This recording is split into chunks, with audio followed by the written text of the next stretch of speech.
sister-in-law and Jill and Vic and Vic's boyfriend, and they have cooked everything. They've done absolutely everything. And it's wonderful. And I thought, I've got to write to them, I have to tell them, because I hadn't heard from you and I was worried about you. And you know you're healthy. So I don't know what's going on, and I had to stop my chemo. But I'm as weak as a kitten. I can't. I had a shower about 2 hours ago, and I had to lie down. So I recovered from it. So yeah, it was pretty bad. I was hooked up to things. I had a heart rate of 160, and my metabolism was down on the floor. Not my metabolism, my what was it? What was down on the floor? No, I can't remember now. Whatever it was. Anyhow, the metabolism was if I'd run 2 marathons, and my blood pressure was it was terrible. And they had to tie me down, if you can believe it. It's incredible, and Vic's been telling me all about it, what happened, because she was there on the first day, and all the things that I had no idea what they was doing. No idea at all.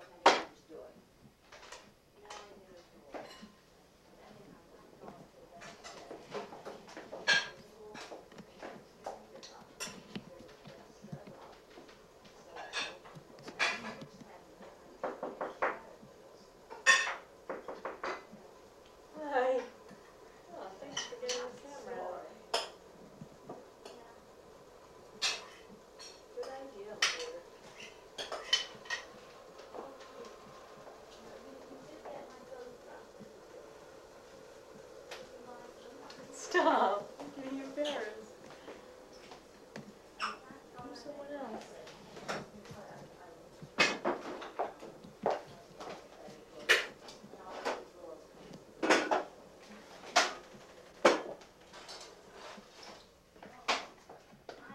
I have such wonderful family and friends. I can't even begin to tell you. I really, there's no way that I can describe how good and kind and loving people are to me. Sort of wonderful. So you don't need to worry that I'm not being taken care of. Yeah. Just a couple of children.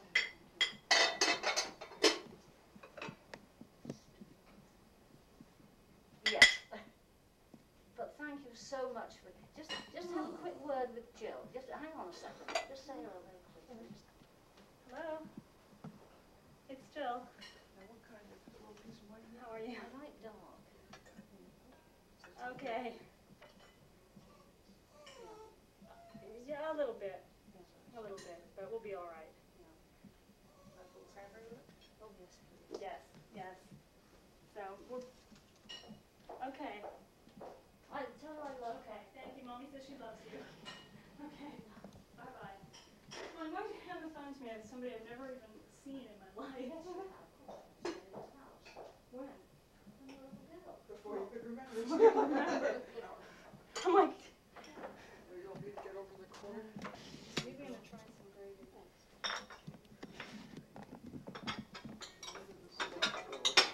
Squashes and Brussels sprouts. I haven't had Brussels sprouts. Serve me a little bit of squash. Yeah, I think it's Would you like, can I serve you some peas, Mike? Yes, thank you. Where would you like them? On my plate.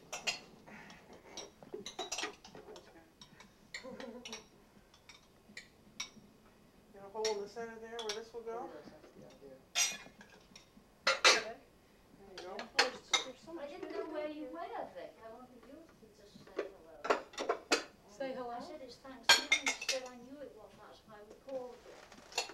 I didn't know who it was on the phone. I thought you said Catherine. I thought it was Catherine Winterbottom. Oh God, no.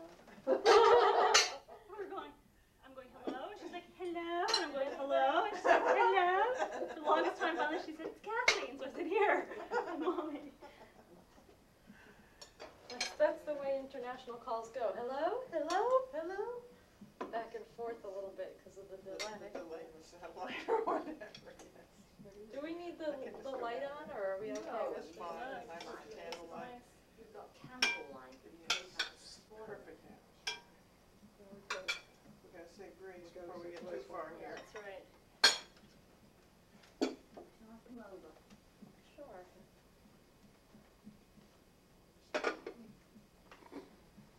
Let me just sit down. Yeah. My hands are there in spirit. Okay. Be present at our table, Lord, be here and everywhere adored. Bless these thy gifts and grant that we with others share what comes from thee. Amen. Amen.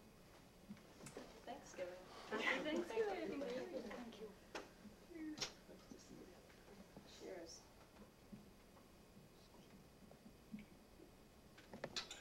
Got a title, I can't remember what it is. He's not been very happy about this.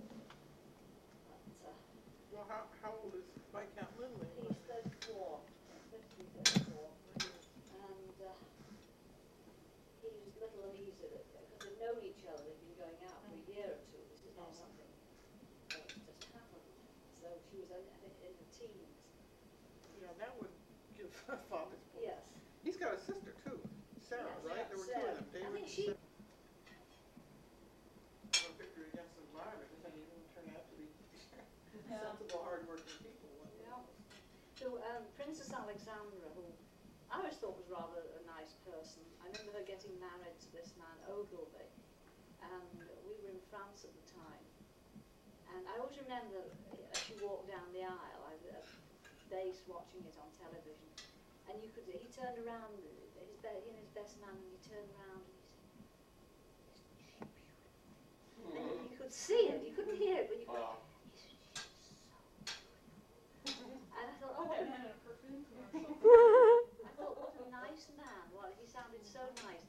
But their daughter has been living with some layabout, literally, working class layabout, and they were in a squat.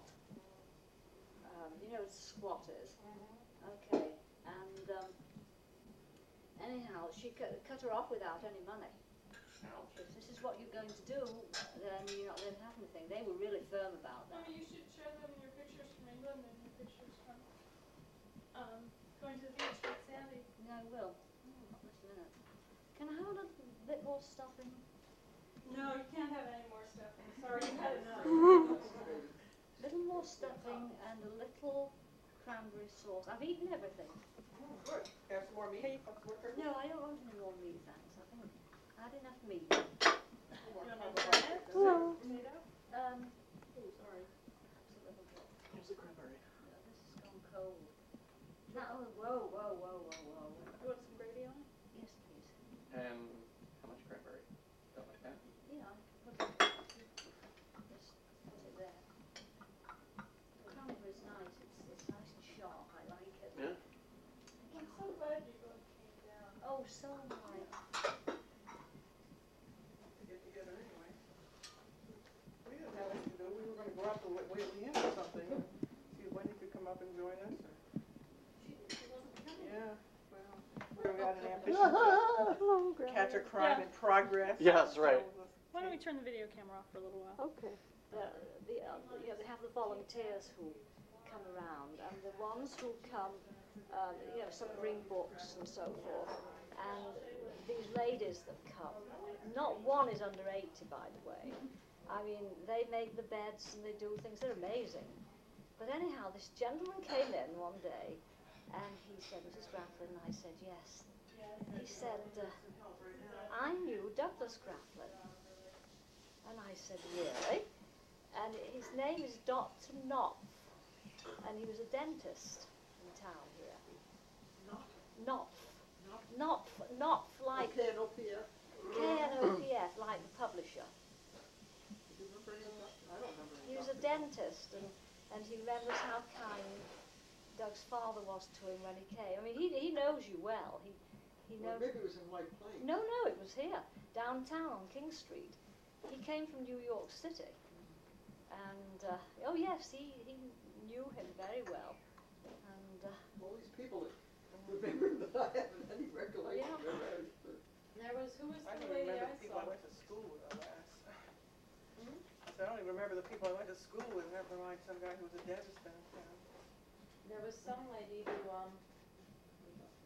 I went in and said I was visiting Cecilia Grafflin. I forget her name now, but she was Daddy's gym teacher. She said, "Are you a Grafflin? You certainly look like a Grafflin." And I said, "I am." And she said, "You must be Doug's daughter. I was his gym teacher." You'd be amazed how many people there are. Last year when I was in there, people would come to me and, I mean, it's like old home week when you go in there, knowing all these various people. One lady came in, she was a, not chaplain counsellor, what do you call them, pastoral counsellor. Oh, hello there! So she never did get to anyone else that afternoon at all. We had a nice conversation all afternoon. It was really something. Anybody like some grapes? Just a few. You see, I found a new used bookstore in Northampton, and the book I should have had before I went to England with Susan that day. The Geology and Landscape of Britain. Oh, really? And it explains all the landforms. Uh-huh. When I go to someplace different and I look around, I see, I don't, want to know what's this town or everything. I don't, why does it look like that? My first question, is uplift or Mesozoic scarp or an ancient sea, and then the glacier came, and I have to start with history way back. So that was, it's a little heavy. It's heavy. Yeah. And I'm up to when the Romans came a second time, and I had to be desperate. It is a little on the heavy side. I was interested in the early historical Yes. kind of times, but I got past that, and then it was just one of these saga, Yeah, one this peasant is what family I after gather. another, and I didn't want to really The Wilsons. follow them all the The way through history. Wilsons, is that the family in that? Well, one Yeah. of the families is called Wilson. Yeah, I was good for the first half of that, but I agree, it's kind of on the heavy side. I mean, I felt Exciting. so weak I couldn't even pick Yes. it up before. Yes. Yeah, I think that's a pretty good description of it. Yeah, good doorstop. Yeah. I'm not being rude. Yeah, Yeah. that was short, so it probably wasn't as bad as it sounded. They're back already. Four fire engines went up for it. Maybe Oh, we're on 911 now. we're going to be soon. That's why our street Yes. number was changed. Oh, What is the street number again? 69 instead of 39. Oh, I didn't know Yes, that. they renumbered us so we can be on extended 911, and we had to put up our house number visible from the street. Yeah, like you're supposed to do All here. that stuff. But of course, our neighbour at the back who thinks he owns Chappaqua won't put them up. I said, if I see his house burning, Let's burn your house down one night. You know, Oh, you didn't put your I stuff down. wanted to ask you, I don't know if I'd asked you before, but he had a survey done, and he basically said that his property extends a good little triangle off of where we used to have the lawn, and where the, what was that tree? the dogwood. But beyond the dogwood, further in than the dogwood. Much And further. he says he also owns, you know where the parking space is, where the cars park? He says he also owns about half of that. And I was wondering, do you I remember don't know. where the property line was? I mean, I've got We don't own the driveway, I know. No, I know I don't know how far back. I mean, I can't read it. I'm not a surveyor. I can't read. I don't remember But now. he's so arrogant, and by law we're supposed to have the numbers down there. If you have a shared driveway, it has to be very visible to the road of how many houses. And of course you can't see the cottage, and you can't see what was Hyman's house at all. And I meant it when we all got a letter. Of course he denied to me that he'd had a letter. And this was, I said to him, Scott, we have to do this by the 12th of July. And we have the number on the side of the house now. So anyhow, he paid no attention. What he did eventually, when you have your name on the mailbox, one of those narrow, long things, he has put one of those on with 162 to 188. And first of all, you can't see it. And secondly, it's not legal because that doesn't mean anything. And people come up the driveway anyhow, and they have no idea, apart from my house. And if they actually go in Mary Beth's driveway, her house, they have no idea what those numbers are. And, that and the damn garbage cans between the two of them. Very arrogant young man. Just stay in your clothing? Of course you did. You didn't put bathing suits on or anything? It was never warm enough. I mean, I've got a woolen coat on and one of those. No, I mean, it was Blackpool and the Irish Sea is a little bit chilly even in the middle of summer. So you're extremely lucky.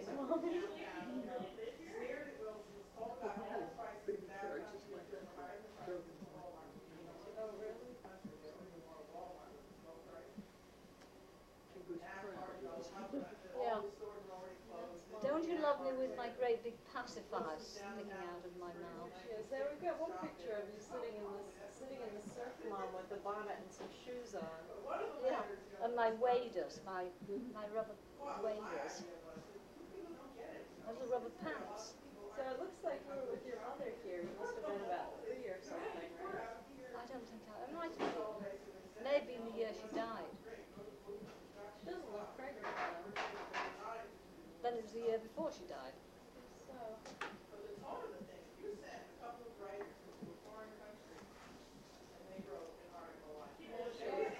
You've got shorts on with a wool sweater and a big fuzzy No, they're ball not cap. shorts. Well, what are they called then? Shorts. I guess blue ones. They're short pants, that's for sure. Yeah. That's on the beach. You're digging. You've got a shovel, and you've got You some. better show me. I have to bring it. Here. You can. Why don't you tell me about the pictures? Oh, I have to show you them. Right there. See? Those are rubber waders. That's how you could sit in the water like I did on this other The thing. pants are rubber. Yes. But this is my Uncle Joe here. That's Uncle Joe. Yeah. See, See, those are the same things. You tuck your clothes into your rubber waders. and it's like a culottes kind of thing. Is that No, they're tight. They've got elastic around the legs. You couldn't sit in the water if they were loose. They've got elastic Oh, around. they look like shorts with overalls or I've something. never heard of And that's your mother, right? Yeah. Yeah, that's my mother. Who's this? There was a boarding house we were staying in, and apparently somebody wanted to take a photograph of the oldest person staying and the youngest one. And she was 95 or something, Wow. and I was 2 or 3, I don't know. You look so cute. Something like that. Is that you or is Yeah, that's me. Do you know who that is? No, it was some little boy that was there. I mean, you can tell how cold it was. I mean, there he is in his woolen suit. Yes, it's on the beach and I used to do this with my hands all the time. still do. Do I? Yeah, occasionally when you're upset. Is that your grandfather? That's my grandfather Gallagher. That's your mother's father? Yes. And was he the one who you said would be the electrical engineer if he had had education? Yeah, well, I don't know if he'd been an electrical engineer. He'd have been an engineer, there was no doubt about it. What was the thing you were telling me he used to do for his health? He had some kind of circuit Oh. thing he made? He made us a box.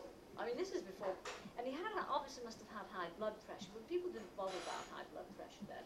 In fact, my Uncle Jim, the eldest son, died of hypertension. I always remember a very florid face, almost purple. Well, anyhow, and so did my grandfather. Died of hypertension? Or he had a Well, florid he was 84, and at the time he died, I mean, he wasn't exactly what you call a spring chicken.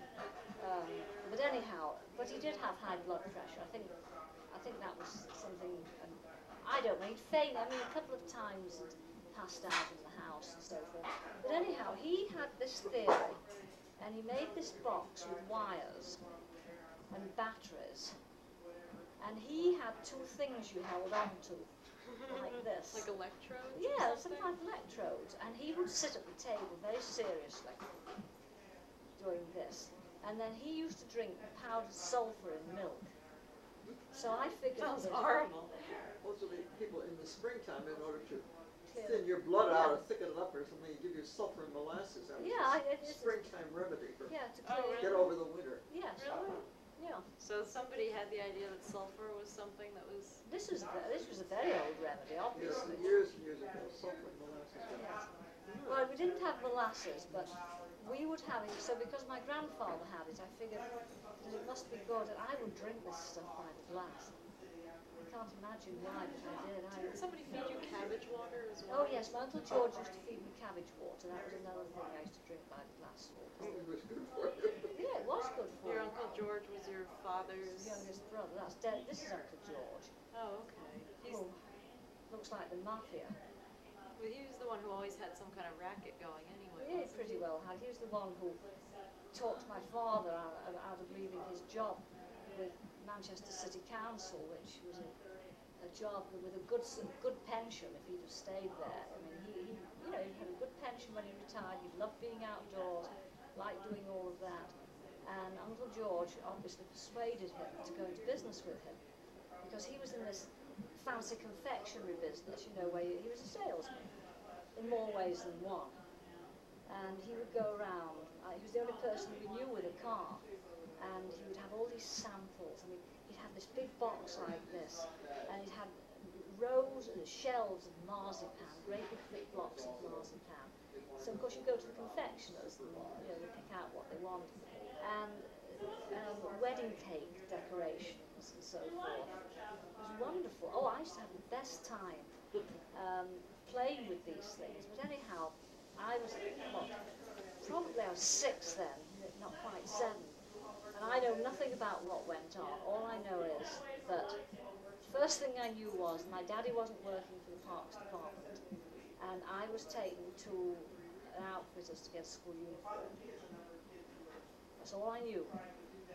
And at first I was thrilled, I had all these clothes and so forth, and they sent me off to boarding school. And my father had a van. I mean, I can see my father driving the van. First of all, he wasn't a salesman, he wasn't a businessman. And apparently what happened was he was the one who, he got the invoices and he got all, and Uncle George spelled his name with a K. You know what he said, the reason why? You never know if somebody leaves me money, and it's spelled with a K, I'd have a hard time getting it. I couldn't think of anyone Spelled with a C? with a C. I couldn't think of anyone in this world that he knew or I knew or anybody else knew that had money. I would leave it to him, but anyhow, that was what he told my father. So I think the letterhead was C and K Enterprises.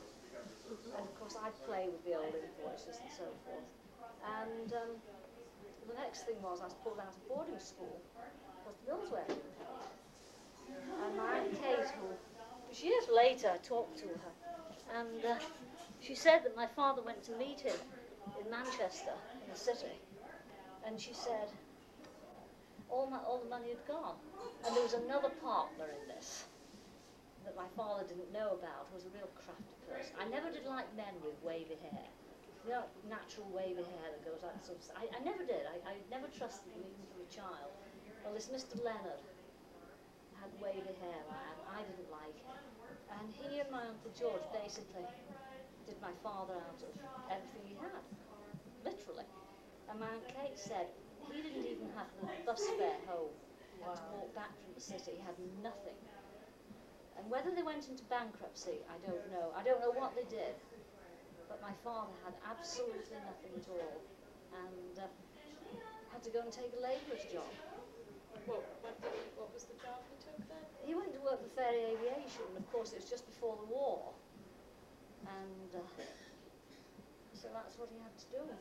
What did he do there? Worked on aeroplanes. So just basically the factory, the place that produced. I mean, they were trying to produce aeroplanes as fast as they could. Ferry, by the way, is a name, it's a family name. And there was the Ferry, I can't remember, Ferry Swordfish. They made them for the Fleet Air Arm. And when he worked there, he was ill before he died. I've always said that the reason he got cancer was, they had no masks, they had nothing. He would come home from work and the aluminum would fall out of his hair, out of his trouser turnips, it would be that thick. You don't think that they won't breathe the powder? I mean, was it in fine dust that was all over? No. Was you it know, filings? Filings, but there was dust as well, and of course the whole factory was like that. It was incredible. Who was the woman? I forget who it was. You said you had some relative who was very radical. She was some Irish woman. Oh, that was my father's sister, Aunt Nellie. She was. I mean. You said there was some parade in town, and she went No, down the street. no. Devil Lera, who was the Premier of Ireland, Vera, came to Moston Cemetery because there was some prominent Irish Catholic had died, and he came to the funeral. And the next thing we see is her damn photograph in the newspaper running behind Devil Lera's car. God, I mean. And why was that? Why would she be running behind his car? Because she wanted his attention. She was a loyal Irish woman. She was born in England. She'd always worked in England. She maligned the English constantly. And, just when I was growing up, and I thought, well, she gets a wage. She's... Why does she go to live in Ireland? Exactly. Well, eventually she did, and I don't don't know whatever happened to them. And then there was this piece of land in Ireland, and which Uncle George wanted. And when my father was very ill, and I'm talking very ill, dying, and I got this he got a letter which I opened. It was when I was living down at Bosworth Hall. No, I was living in Great Oxon, with Sybil. And it was to the effect that he had to appear in court in Athlone to make his claim. Well, over the years, the person who paid the taxes on this land had been my Aunt Kate, who was his eldest sister. She just paid them. I mean, it must have been a pittance because it was tiny. It was like a pie-shaped piece of land. But of course, in this day and age, even pie-shaped pieces of land, you never know. It was in Roscommon. And I wrote a letter back to the solicitors, and I explained to them my father was in the hospital and he was dying. And as the eldest son, even if there had not been a will, according to the law of Ireland, the eldest son was the claimant.